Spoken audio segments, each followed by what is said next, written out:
Assalamualaikum guys, I hope that all of will be fine. Today's my topic is punctuation. Here I have written punctuation mark and their symbols as well. Guys, first of all I'll tell you what are punctuation marks. Punctuation marks are the marks which divide a long sentence or a passage into small parts to enable the reader to understand the meaning properly. Now I am going to teach you the rules for using the most common punctuation marks. You can write correct English without making mistakes. The first punctuation mark is period or full stop, exclamation mark, question mark, comma, semicolon, colon, apostrophe, capital letters, hyphen, dash, parenthesis and inverted commas.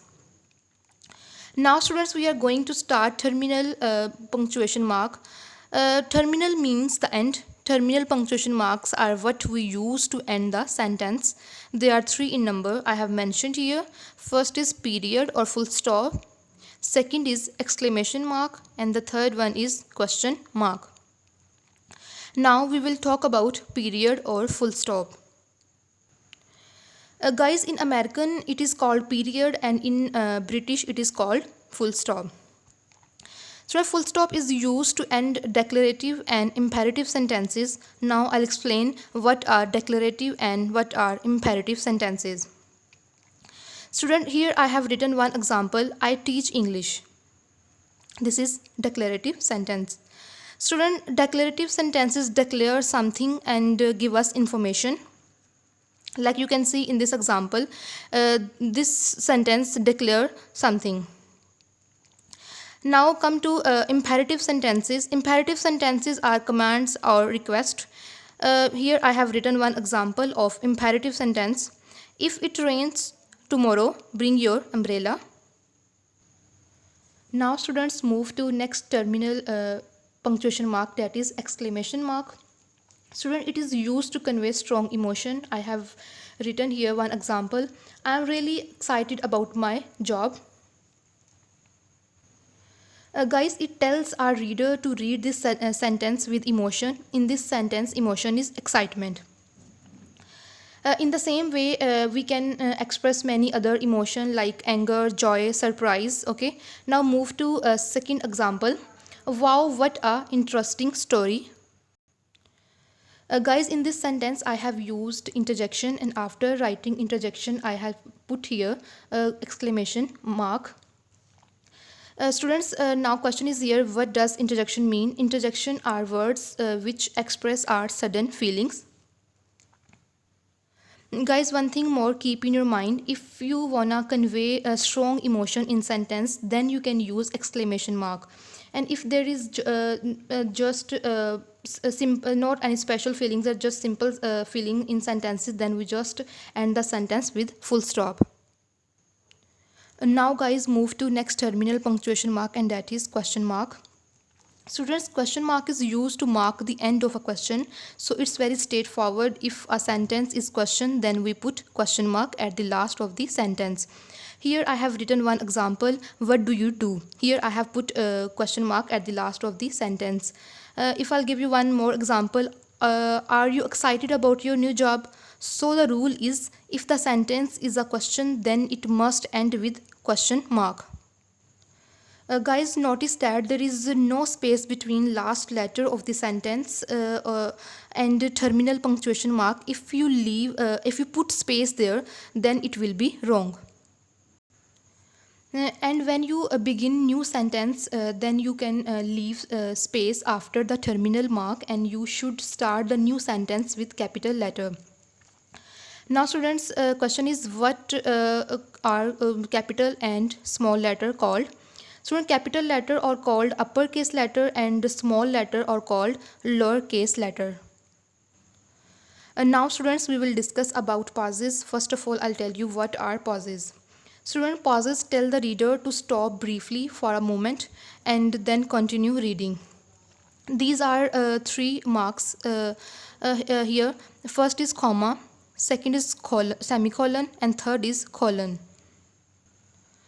Guys, first of all we will discuss about comma. It is used for different purposes. Comma is used to separate the addresses from other, like dear students, listen to me. Dear students, and then we will put the comma and then listen to me. It is used to separate the different phrases and clauses from one another. It is used to separate the date and year as September 10, comma, and then 2020. Students, comma is used to separate items in list.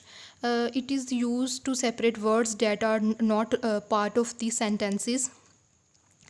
And after writing salutation like dear sir and dear madam, we will put comma. And in the closing of the letter and email, when we write yours affectionately, yours faithfully, then after writing these words, we will put comma. Comma is also used to separate a linking word. And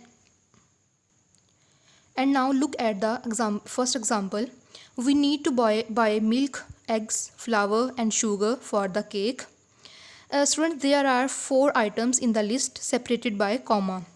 Notice when when we read the sentence, we naturally pause after each item of the list. We can put comma after each item, and one thing more, before and we can put comma or not, it's our choice. Guys, if you wanna put here comma or not, it's your choice, and both sentences both are correct.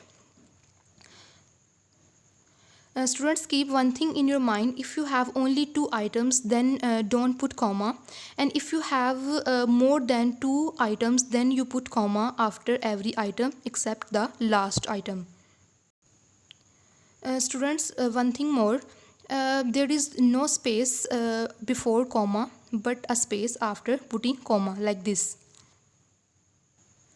Now students, move to second example. Unfortunately, he missed his flight. Student, I have told you already, comma is used to separate words that are not part of the sentence. In this sentence, unfortunately is my opinion, and he missed his flight is the main sentence. And it is unfortunately is used just to express my opinion about the sentence. Students, this type of word are called sentence adverbs, like frankly, hopefully, sadly, etc. Now students, look at the next example. This is the great book. In fact, it is one of the best book I have ever read. Student, I have told you comma is used to separate linking words. In this sentence, in fact is linking word. Now a question is here, what are linking words? Linking words connect one sentence to another, and the example of linking words are therefore, for example, however, in fact, which I have used here. Now guys, move to semicolon. It is used to combine closely related sentences. In these sentences, we use conjunctive adverbs. Now question is here, what are conjunctive adverbs? However, therefore, in fact are called conjunctive adverbs. Now look at the example. Her parents wanted her to be a doctor. However, she had other plans. Student, in this sentence, here are 2 independent clauses, and I have used here conjunctive adverb. Students, for joining 2 independent clauses, I have put here semicolon after writing first independent clause. Guys, notice one thing here. Before semicolon, we don't leave space, but after semicolon, we leave a single space. So students, we can say that semicolon is used mostly in these sentences where writer pause to stress anything. The example is, the coconut tree gives us food. After writing food, we will put a semicolon. It gives us oil. Again, we will put a semicolon after writing oil. It gives us ropes and all the necessities of life. And now students, move to next punctuation mark, and that is colon. Students, colon denotes the bigger pause than full stop or smaller than semicolon. A colon is used in the following conditions. And the first condition is to mention a character. Like you can see in the example, I have written teacher, and after writing the character teacher, I have put here colon, and then I have written why are you late today. The second condition is when giving a reference from the book, if the name of the writer is written, then colon is used. If I'll give you example, if I'll give reference from the book of Bacon essays, then I say Bacon says. After writing Bacon says, I'll put over there colon. Reading is a gateway of knowledge. Now move to next example. The most important principle is in business is this: respect your customers. So guys, we can say that in the middle of these two complete sentences which are not linked with the conjunction, but their relation is so important that second sentence explain the first sentence, then we can use colon. Now students, move to last and most common punctuation mark, and that is apostrophe. Students, it is used for two purposes: mark contraction and mark possession. Now question is here, what is contraction? When we shorten two words, this is called contraction of words. Like here, he'd, it can be he would or had, she's, she is. Apostrophe is used in place of omitting letters. We should put apostrophe on its correct space. We can't put it anywhere. One thing more about contraction, you just shorten only two words at same time, not more than two words. Now students, we will discuss about the second purpose of apostrophe, that is mark possession. Students, apostrophe is used to show possession or relation of something. Here I have written one example. Have you seen Ali's new car? Student, keep one thing more in your mind. We just use apostrophe for showing the possession of living things. And now guys, I have told you the rules for using the most common punctuation mark with their example. I hope all these things will be cleared and you will keep all these things in your mind forever. We will meet in next video. Till then, Allah Hafiz.